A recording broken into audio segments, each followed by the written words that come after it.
Smoke still clung to her skin. Even as the barn disappeared behind the rise, even as the flames dimmed in the morning haze, it lingered, sharp, bitter, woven into her like sin. Her name was Eliza Crane. The townsfolk didn't say it anymore. If they spoke of her at all, it was in hushed tones and sideways glances. The widow, the cursed one, the one who didn't scream when they buried him.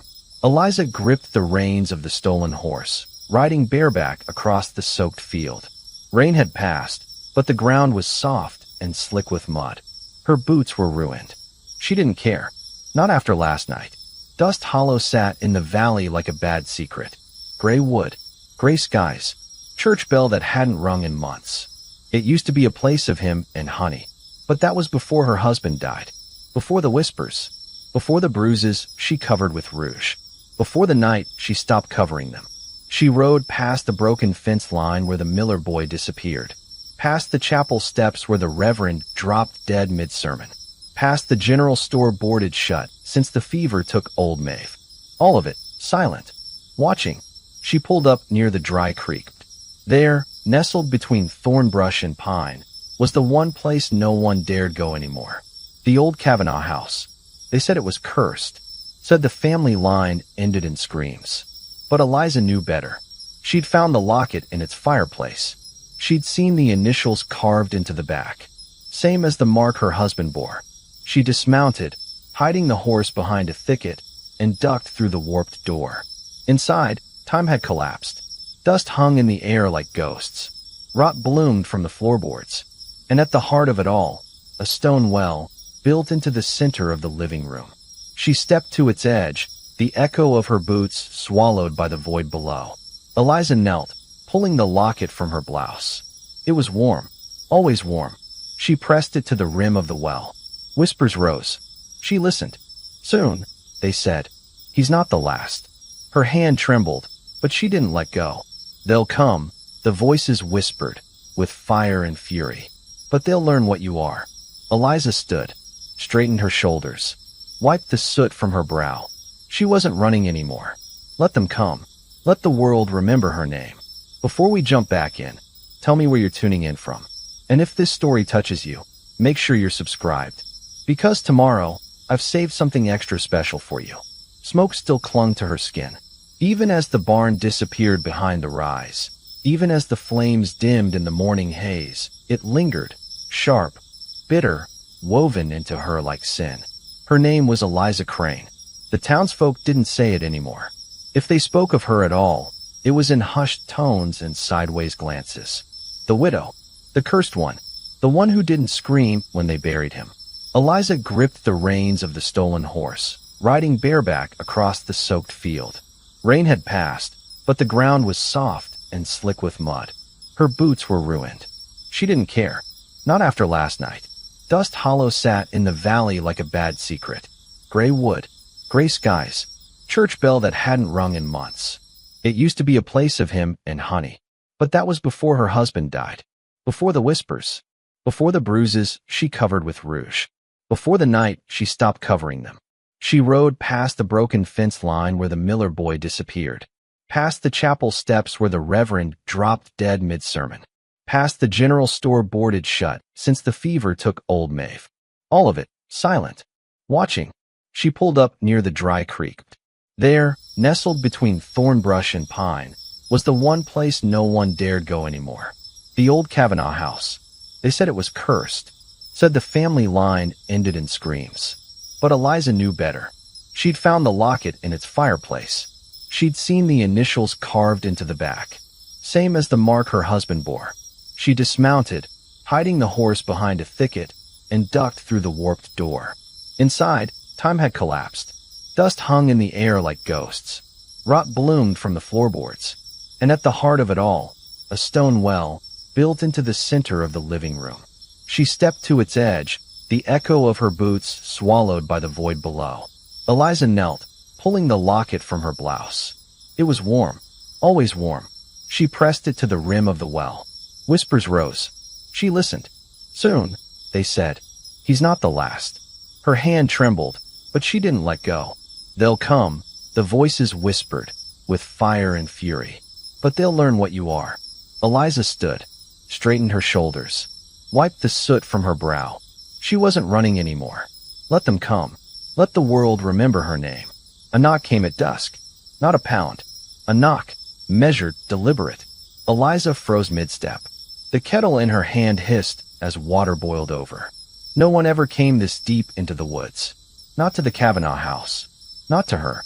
She reached for the pistol on the mantel, eyes never leaving the door. Another knock. Then a voice. I don't mean harm, Widow Crane. I've come for the locket. Her blood turned cold. Only 2 men had ever known about the locket. One she'd buried beneath fire. The other. She unlatched the door and opened it a crack. A man stood under the porch overhang, tall and wrapped in a duster slick with rain.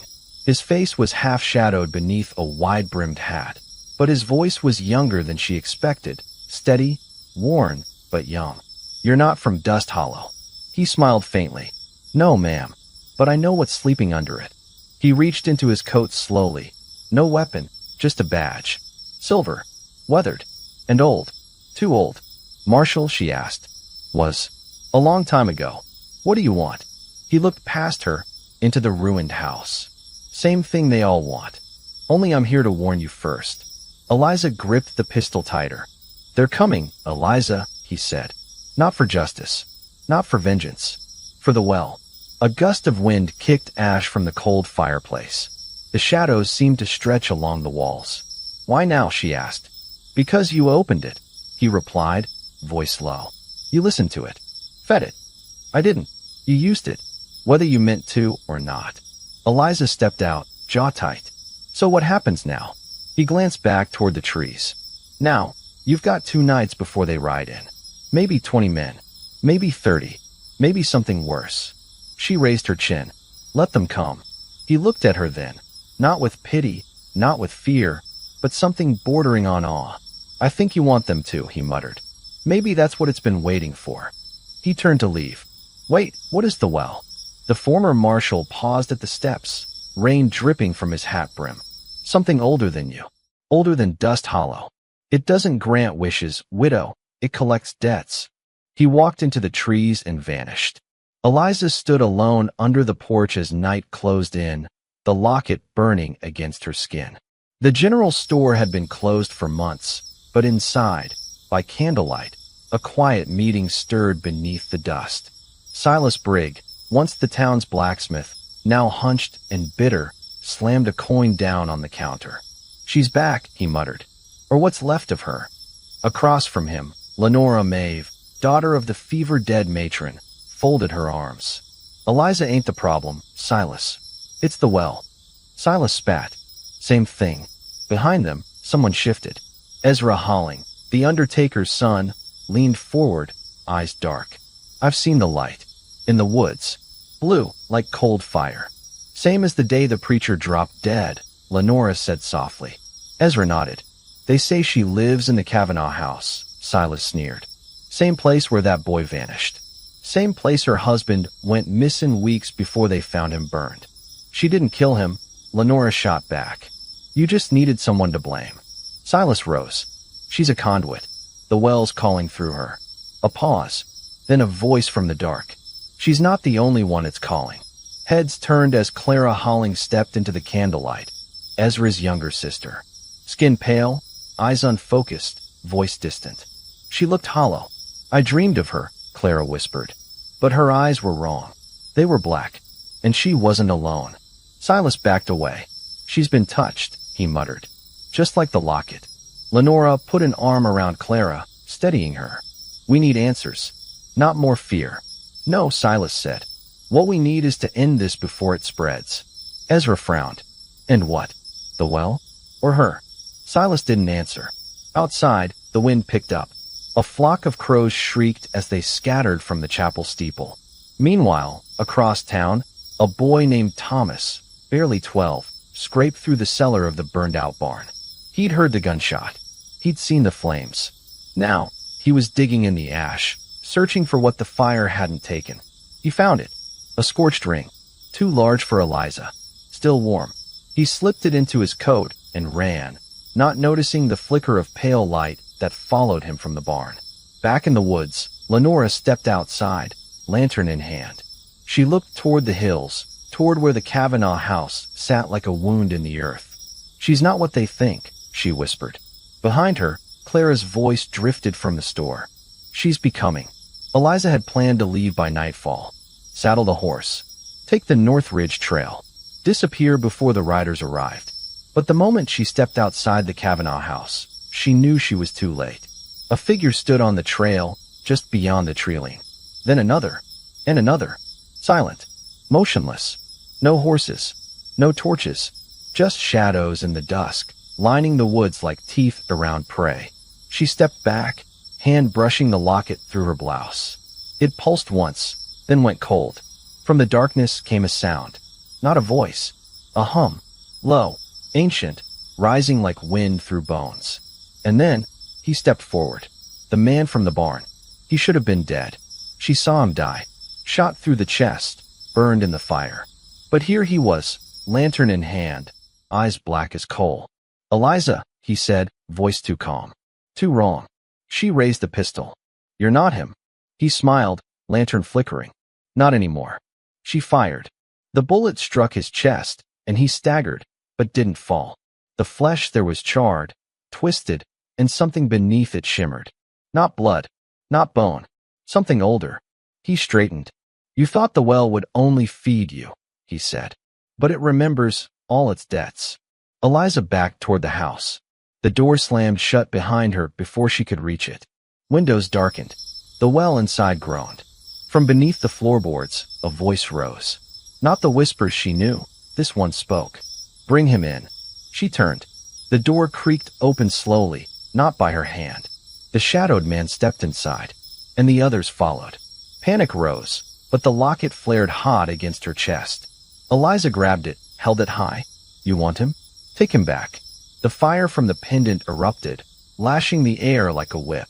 The man staggered again, the others recoiling. But then, the flames died. Snuffed. The locket fell cold once more. The whispering returned. Mocking. "You open the door. It does not close." The shadowed figures surged forward, but not to kill. To kneel. The former marshal's voice echoed in her memory. "It doesn't grant wishes, widow. It collects debts." They weren't here to destroy her. They were here to serve her. The locket had chosen. The well had spoken. And Eliza's plan to flee? It was no longer hers to make. She stood in the center of the room, the shadows bowing, the burned man smirking at her feet.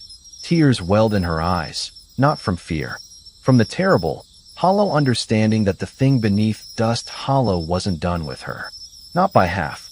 Eliza stood at the edge of the well, breath shallow, the locket dangling in her hand like an anchor to a world she no longer recognized. The kneeling figures had vanished with the night. The burned man, her husband in flesh, but not in soul, had left with them, lantern swinging, whispering something she couldn't hear. Something not meant for her ears anymore. She hadn't slept since.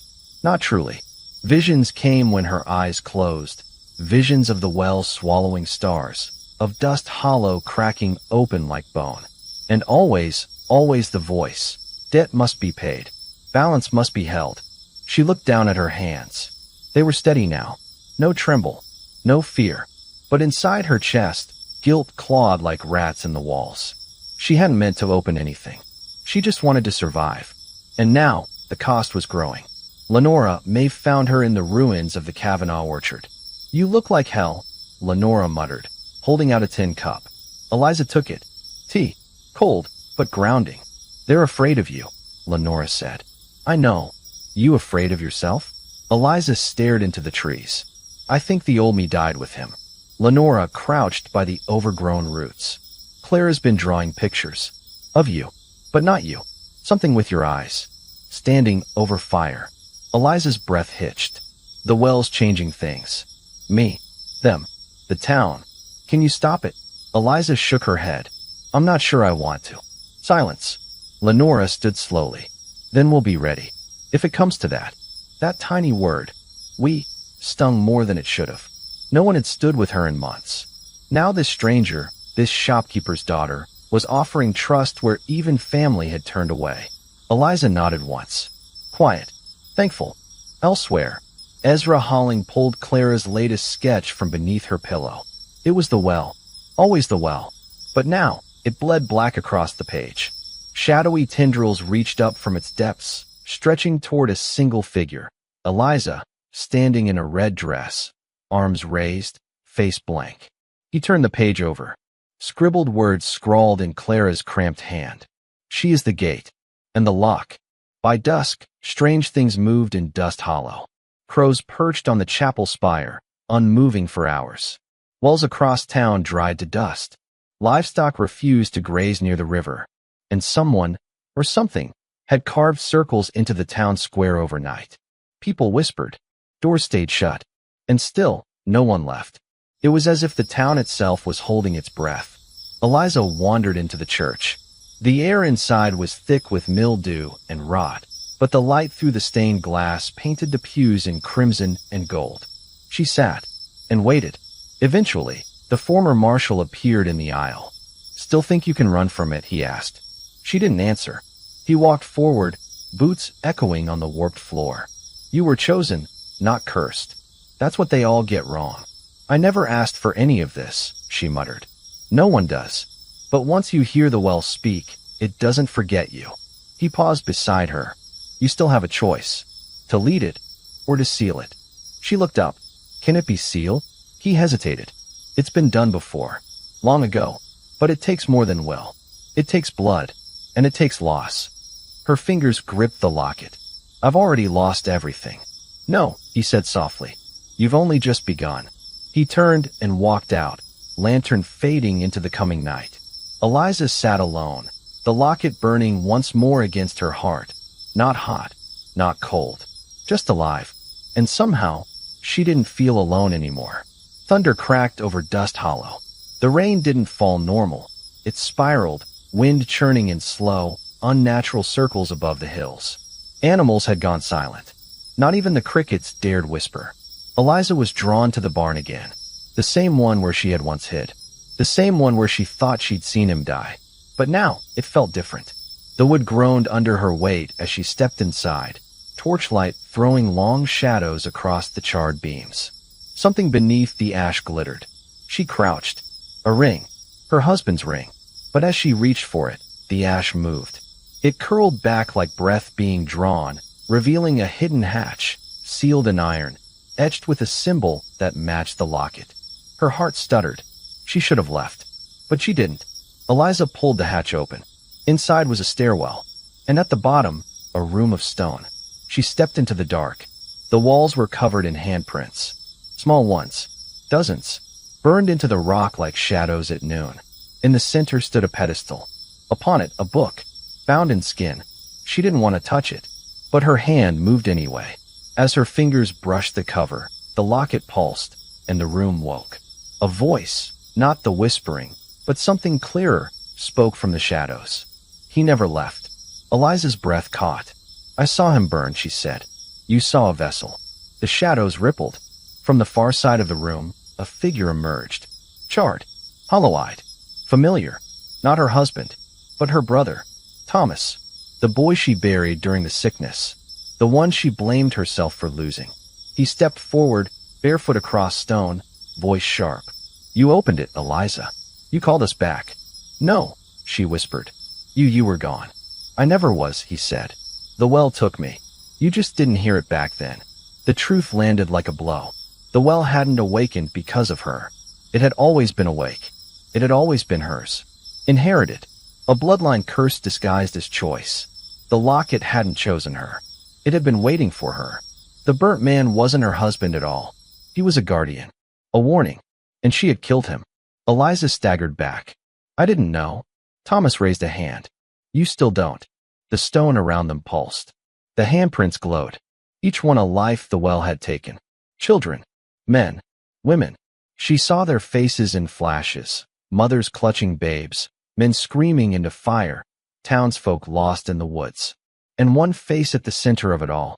Her own. Not now, but years ago. Younger. Crying.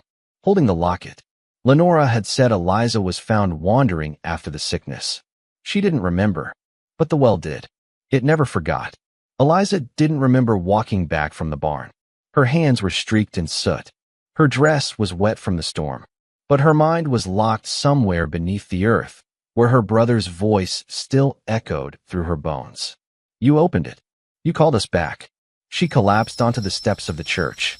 The locket burned against her chest, no longer hot or cold, but heavy. It didn't feel like a key anymore. It felt like a chain. Inside, the chapel bells rang once. No wind, no hand, just a warning. Lenora slammed the tavern door shut, pacing. You saw her eyes? She hissed at Ezra. He nodded, pale and shaking. They weren't hers. Not anymore. Clara sat on the floor, quietly sketching something on the back of a torn menu. Lenora knelt beside her. Sweetheart, what's that? Clara held up the picture. It was the town, cracked open like an egg, and something crawling out. Lenora turned to Ezra, voice low. We need to leave. Ezra shook his head. No one's getting out. Roads are gone. The river reversed. I sent 2 riders west this morning. They came back, different. Different how? They had no eyes. Back at the Kavanaugh house, Eliza tried to sleep. She couldn't. Every time she closed her eyes, she remembered, not just Thomas, but the day she first found the locket in her mother's sewing drawer. The way it hummed, the way the air had stilled, the way the world noticed her for the first time. She thought it was protection. It was possession. Tears welled up, but she didn't cry. She was past that now. Grief was a river she had long since drowned in. This was deeper, a hollowing, a silence between the ribs. The townspeople gathered at dawn. Whispers filled the square. Eyes watched her as she walked past, some filled with pity, others with suspicion. A child clung to her mother's skirts and whispered, "Is she the witch?" Eliza didn't answer. She wasn't sure what she was anymore. In the woods beyond Dust Hollow, the burned man knelt beside a pool of black water. He touched the surface. Ripples spread. Thomas's voice spoke from the trees. She remembers. The man's mouth curled. Good. Then the well is ready. Behind him, the shadows stirred.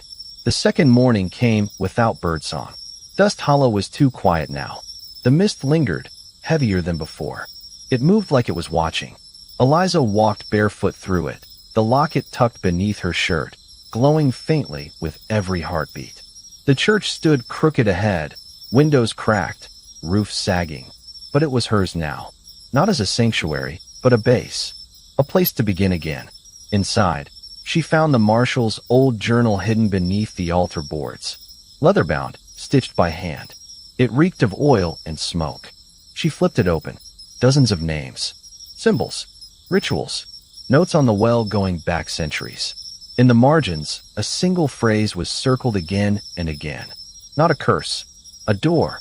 She read deeper. A pattern began to form. Every few decades, a woman. Always marked. Always drawn to the well. Some fought it. Some embraced it. All of them lost, unless someone helped them close it. There was a way. She wasn't the first. And maybe, she didn't have to be the last. Ezra found her sitting in the back pew, the journal spread across her lap. You planning to burn it all down? He asked. No, she said calmly. I'm going to seal it. He laughed bitterly. You make that sound easy. It won't be. I'll need blood, intention, and help. From who? She looked at him, steady. You. Ezra blinked. You want me. I want the man who still guards his daughter's dreams. Who didn't run when he saw the truth. That man. Silence. He sat beside her. I thought you were the end of this town. She nodded. So did I? But I think I might be the only way it survives. At the edge of the orchard, Lenora gathered salt and iron shavings. Clara stood beside her, barefoot in the dirt. You sure this is what you want, honey? Lenora asked. Clara's voice was distant. The well dreams of fire. But she can stop it. Who? Eliza? Clara nodded. She remembers now. And remembering means she can choose. Lenora swallowed hard, then began drawing a protective circle around them. That night, Eliza returned to the barn. She traced her mother's sigil into the ground with ash and whispered the names of the women who came before. The locket grew hot. She didn't flinch. When the shadows came, they did not attack. They listened. I am not your vessel, she said aloud. I am your warden. The barn groaned. The trees bent inward. The well pulsed in the distance, as if it had heard her. The night air hung thick as smoke. Eliza stood beneath the gallows tree, lantern in hand, waiting. Ezra was late. He was supposed to bring the final piece, her mother's silver comb, used in the sealing ritual. Without it, the circle would break. The well would stay open. Footsteps crunched behind her. She turned, hope rising. Ezra emerged from the dark, but not alone. Beside him stood Thomas, his charred skin now healed, eyes gleaming like obsidian. Eliza's lantern dimmed. "You said you'd help me," she whispered to Ezra. His face twisted. "I was helping, until I realized this town's already dead." "You don't believe that." "I do, Eliza." He took a step closer. "You were right about one thing. The well doesn't curse, it offers. It gave me a chance to start again. With Clara. Without fear. Without sickness. All I had to do was give you up." Eliza's heart didn't break, it burned. "You traded me. I traded a sacrifice. One the town's already blamed for everything. Nothing changes." Thomas stepped forward. "Your blood will close the circle, or open it. The choice is still yours." He offered the comb, not with mercy, but with cruelty. The implication clear. They would use her either way. From the tree-line, a small figure watched. Clara. Tears streaked her face as she turned and ran. Eliza saw her, saw the truth. There was still one soul worth saving. She didn't scream, didn't fight. She stepped forward, took the comb, and plunged it into her own palm. Blood spilled across the soil, soaking into the sigil. She raised her voice. "By the blood of the first, I bind the well." The earth shook. Thomas roared, lunging, but Eliza was faster. With her free hand, she tore the locket from her neck and hurled it into the burning soil. A flash of light tore through the night. When the smoke cleared, Ezra was gone.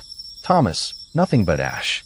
The well silent, but Eliza had fallen to her knees. Breath shallow, hand trembling. She had not died, but she had given something greater. Her trust, her innocence, and whatever love she had left. The wind had shifted. Eliza stood at the edge of the town, her feet sinking into the wet earth. The locket still burned against her chest, its presence now a constant reminder of the price she had paid. The well was calling. She could feel it in her bones. Only one more step, and it will all end. Behind her, the town was in chaos. People were gathering, those still alive, still human.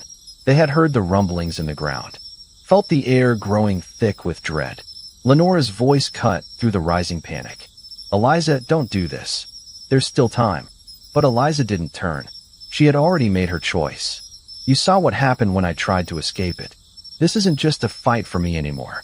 It's for everyone who stayed, everyone who's been left."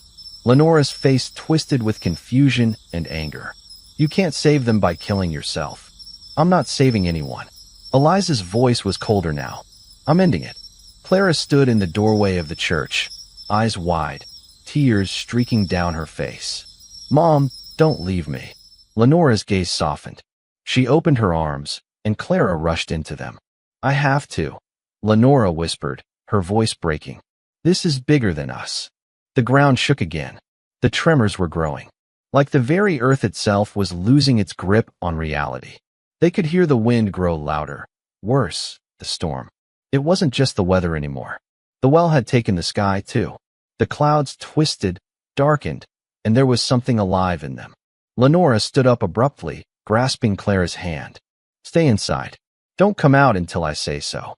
The child nodded, biting her lip, but her eyes followed Eliza as she walked toward the mountain, the source of it all. Ezra was there, too. He was by the river, kneeling, eyes closed in silent prayer.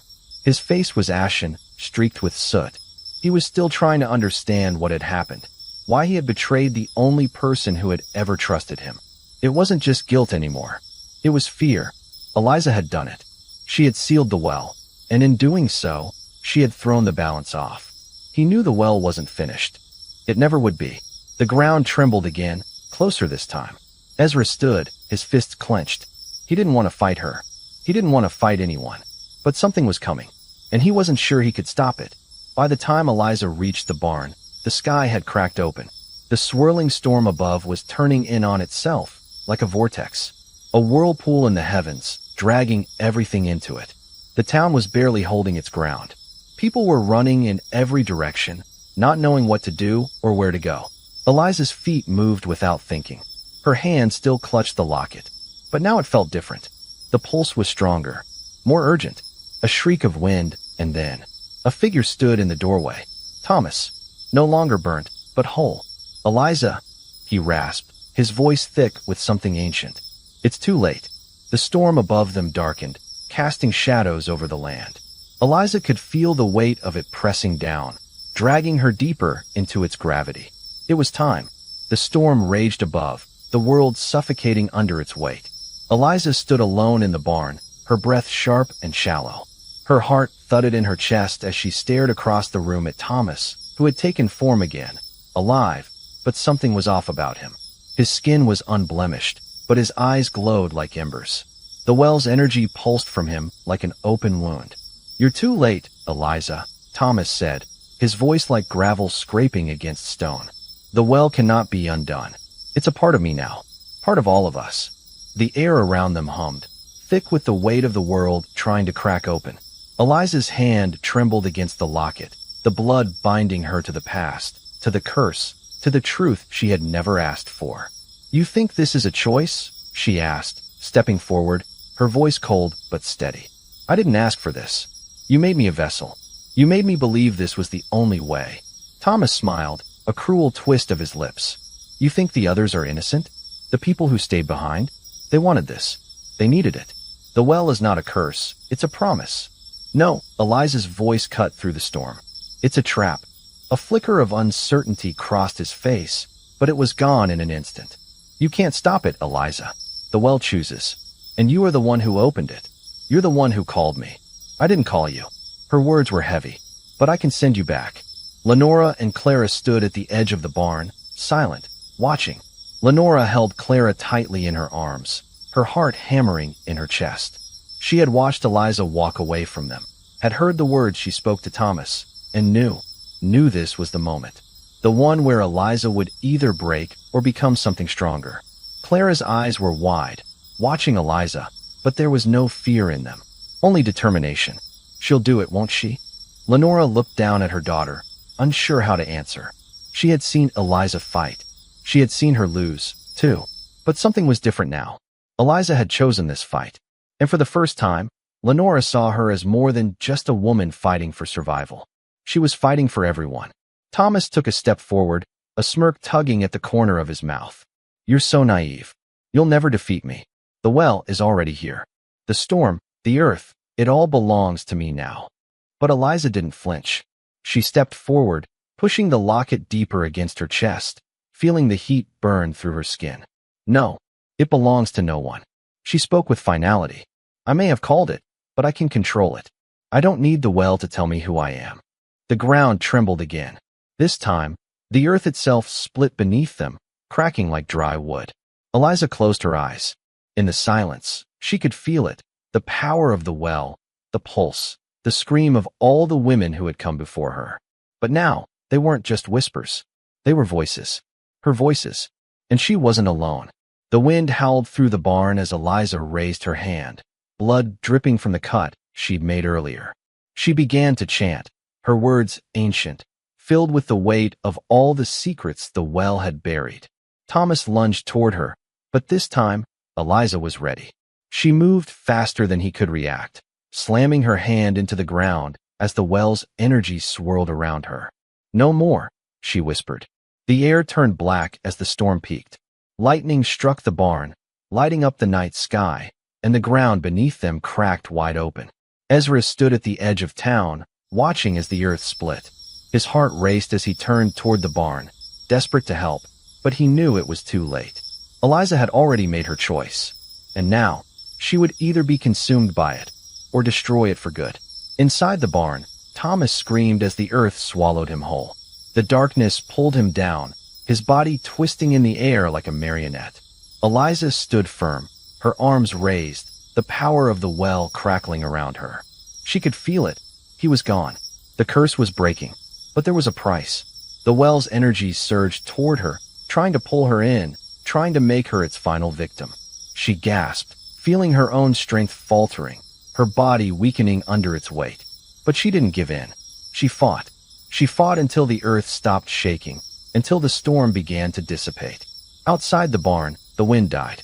Dust Hollow was still, and Eliza fell to her knees. The sky was clearing.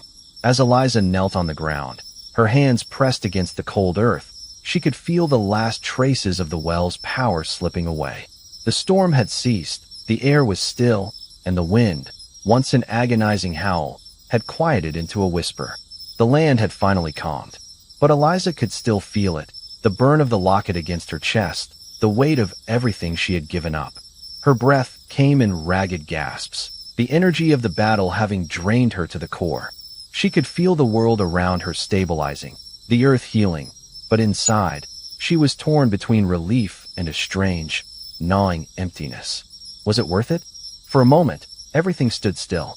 There were no sounds, no movement, just the quiet aftermath of destruction, of creation. Behind her, she heard footsteps. Soft, careful. Lenora and Clara emerged from the shadows, eyes wide but wary. They had seen the storm, heard the rumbles, felt the earth tremble. And now they saw the woman who had fought for them all, the woman who had given everything. Eliza, Lenora whispered, voice trembling. Eliza didn't look up. She just nodded. We thought you were gone, Lenora said, kneeling beside her, her hand gently touching Eliza's shoulder. But you did it. You stopped it. I did, Eliza replied, her voice distant, as though the words themselves had no weight. But I'm not the same. Clara, her small hand resting on Eliza's arm, looked at her with a mixture of awe and sadness. You're a hero. No, Eliza's eyes met hers, and for the first time in a long while, there was clarity. I'm just someone who's tired. Tired of running, tired of fighting, tired of surviving. She let the silence stretch between them, feeling the weight of what she had done and the weight of what she still had to face. Ezra appeared at the edge of the barn, his steps hesitant, as though he feared crossing an invisible line. His eyes locked with Eliza's, and for a long moment, neither of them spoke. Then, he crossed the threshold. Eliza, he murmured, I'm sorry. For everything. Her gaze softened, but she said nothing. She didn't need to. They had both paid too high a price for words now. The town of Dust Hollow was no longer the same. The earth was quiet, but the air still carried the echoes of what had been done. The curse had been broken, but the scars would remain forever. Eliza stood, the others watching her closely, their faces a mix of relief and sorrow. She had ended the curse, yes, but there were no celebrations. There was no victory to be had. Only a quiet, solemn understanding that this was not an end, but a new beginning.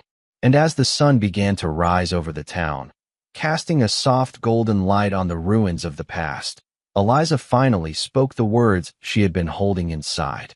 We rebuild. We start over. And though she did not know what that would look like, she felt the weight of the future pressing down on her, just as heavy as the past. But this time, she was ready to face it, not with the lantern to guide her, but with the quiet strength of knowing she had survived. As the town of Dust Hollow began to rebuild, Eliza's gaze remained fixed on the horizon, her heart steady, but her soul still yearning for something she wasn't sure she could ever find.